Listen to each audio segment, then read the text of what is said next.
សួស្តីបងប្អូនអរគ្នានៅក្នុងវីដេអូនេះខ្ញុំនឹងធ្វើការបង្ហាញបងប្អូនអរគ្នាអំពីរបៀបនៃការ follow up ទៅកាន់អតិថិជនរបស់យើងតាមរយៈលេខទូរស័ព្ទដៃឬក៏ username Telegram សម្រាប់បងប្អូនម្ចាស់ជីវកម្មដែលគាត់មានលេខទូរស័ព្ទអតិថិជនដែលគាត់ចង់ធ្វើការ follow up ទៅកាន់ពួកគាត់អញ្ចឹងយើងអាចធ្វើការផ្ញើសារទៅកាន់ពួកគាត់បានផងដែរអញ្ចឹងដើម្បីយើងអាចធ្វើការផ្ញើសារទៅកាន់ពួកគាត់បានជាដំបូងយើងចូលមកកាន់ប្រព័ន្ធ Chat KX រួចយើងចុចយកពាក្យថា broadcasting ហើយយើងនឹងឃើញទម្រង់បែបនេះអ្វីដែលយើងត្រូវធ្វើបន្តគឺយើងចុចយកពាក្យថា create campaign បន្ទាប់មកត្រង់ចំណុចនេះគឺវាអត់ខុសគ្នាពីមេរៀនមុនទេគ្រាន់តែថាអ្វីដែលយើងធ្វើគឺយើងរើសយកពាក្យថា personal account បាទបន្ទាប់មកបងប្អូនអរគ្នាកុំភ្លេចអានជាមួយនឹងការណែនាំអីសម្រាប់ការប្រើប្រាស់សូមបងប្អូនអរគ្នាប្រើប្រាស់ដោយការប្រុងប្រយ័ត្នហើយនឹងមានទំនួលខុសត្រូវខ្លួនឯងដើម្បីជៀសវាងការប្រើប្រាស់លើសដែនកំណត់បាទបន្ទាប់មកទៀតយើងធ្វើការជ្រើសរើសនៅលេខទូរស័ព្ទដែលយើងបានដាក់ចូលទៅក្នុងប្រព័ន្ធបើសិនជាយើងដាក់ច្រើនយើងអាចរើសច្រើនអញ្ចឹងណាបន្ទាប់មកយើងអាចធ្វើការជ្រើសរើស delay មានន័យថាបើសិនជាយើងរើសយកនេះគឺវា5វិនាទីបើយើងរើសយកអានេះគឺវា recommend អញ្ចឹង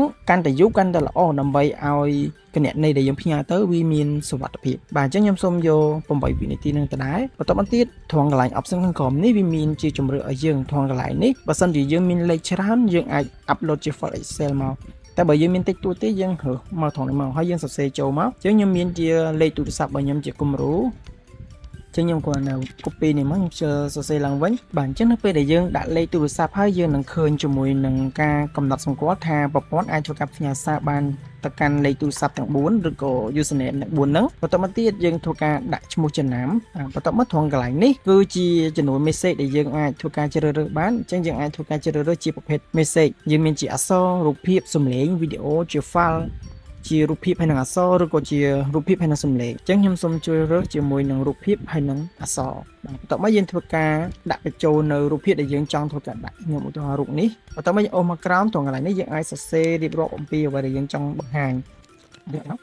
សួស្តីបងអញ្ចឹងអាហ្នឹងគឺចាប់យកឈ្មោះរបស់គេហើយយើងចុះបន្ទាត់យើងដាក់ជាមួយនឹង caption អ្វីដែលយើងចង់ធ្វើការដាក់ទៅអញ្ចឹងយើង design រៀបរាប់ឲ្យស្អាតទៅណាបាទបន្ទាប់មកយើងអូសមកក្រោមអាត្រង់កន្លែងនេះយើងមិនចាំបាច់ខ្វល់ទេព្រោះដោយសារតែ personal account គឺអត់មានប៊ូតុងឲ្យយើងដាក់ទេអញ្ចឹងអ្វីដែលយើងខ្វល់ត្រង់កន្លែងនេះយើងផ្ញើសារទៅគាត់ឥឡូវឬក៏ចាំពេលក្រោយបើចាំពេលក្រោយយើងអាចកំណត់ពេលវេលាជាក់លាក់ណាមួយដែលយើងចង់កំណត់តែបើយើងរើយកឥឡូវគឺផ្ញើឥឡូវមកអញ្ចឹងខ្ញុំមើលឡើងវិញថាអូខេត្រឹមត្រូវហើយអីហើយខ្ញុំក៏អាចធ្វើការផ្ញើហើយខ្ញុំកុំឲ្យថាខ្ញុំលេងសៀកបងប្អូនគ្នាអាចមើលបាននៅក្នុង Telegram ផ្ទាល់ខ្លួនរបស់ខ្ញុំនេះអត់ទាន់មានគណនីណាថ្មីដែលខ្ញុំត្រូវផ្ញើទៅទេអញ្ចឹងត្រង់នេះគឺយើងពិនិត្យឡើងវិញទៅបើសិនជាយើងគិតថាអូខេត្រឹមត្រូវអស់ហើយយើងគ្រាន់តែចុចយកពាក្យថា send broadcastបាទអញ្ចឹងយើងគ្រាន់តែ send យើងទុកចោលទៅទុកឲ្យប្រព័ន្ធវាជាអ្នកធ្វើការផ្ញើទៅម្ដងមួយទៅតាមពេលវេលាកំណត់ដែលយើងបានដាក់បាទអញ្ចឹងនៅពេលដែលយើងបង្កើតហើយវាចេញទម្រង់បែបនេះមានន័យថាឥឡូវហ្នឹងគឺប្រព័ន្ធអត់ទាន់បានផ្ញើទៅមួយទេអញ្ចឹងយើងរងចាំវានៅ pending នៅឡើយអញ្ចឹងវាមានឈ្មោះរបស់ខ្ញុំមានអីនេះអញ្ចឹងបងប្អូនអ្នកគ្នាអាចធ្វើការមើលបាននៅពេលដែលប្រព័ន្ធធ្វើការផ្ញើទៅអញ្ចឹងវានឹងរុញcontent មាតិកាដែលយើងបានរៀបចំមិញទៅនេះឃើញមានមកមួយអញ្ចឹងយើងកំណត់មិញ8វិនាទីអញ្ចឹងបងប្អូនអ្នកគ្នាឃើញមានមួយរបស់ខ្ញុំនេះបាទយើងមានមួយហើយគេវាចាប់ទៅយកឈ្មោះរបស់យើងមកហើយមានមួយទៀតនេះណាបាទមានមួយទៀតអញ្ចឹង2ណាបងប្អូនអ្នកគ្នា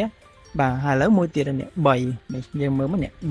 បាទចាប់បាន3ហើយអញ្ចឹងខ្ញុំមិនមាន4ណាបងប្អូនអ្នកគ្នា4 content អញ្ចឹងនេះមួយទៀតបាទអញ្ចឹងគឺយើងអាចធ្វើការផ្ញើសារបានជោគជ័យទាំង4អញ្ចឹងយើងចង់ដឹងលម្អិតយើងអាចចូលទៅមើលនៅក្នុងប្រព័ន្ធហើយយើងធ្វើការ refresh មើលទៅអញ្ចឹងវានឹងលួចពាក្យថា complete បាទ complete 4 លើ 4 អញ្ចឹងមានន័យថាការផ្ញើសាររបស់យើងគឺបានជោគជ័យហើយអញ្ចឹងសម្រាប់បងដែលគាត់ធ្វើការផ្ញើសារអាចធ្វើការមើលតាមវីដេអូរបស់ខ្ញុំនេះបានហើយធានាសុវត្ថិភាពអត់មានបញ្ហាទេហើយកុំភ័យបារម្ភរឿងគេ hack Telegram ឬអីគឺអត់ទេរាល់ការប្រើប្រាស់គឺហ៊ានធានាសុវត្ថិភាពជូនបងប្អូនទាំងអស់គ្នាអញ្ចឹងអានេះគឺជាអ្វីដែលខ្ញុំបានបង្ហាញអញ្ចឹងសម្រាប់បងប្អូនដែលមានចម្ងល់ផ្សេងៗអាចធ្វើការសាកសួរខ្ញុំបន្ថែមទៀតបានបាទអរគុណ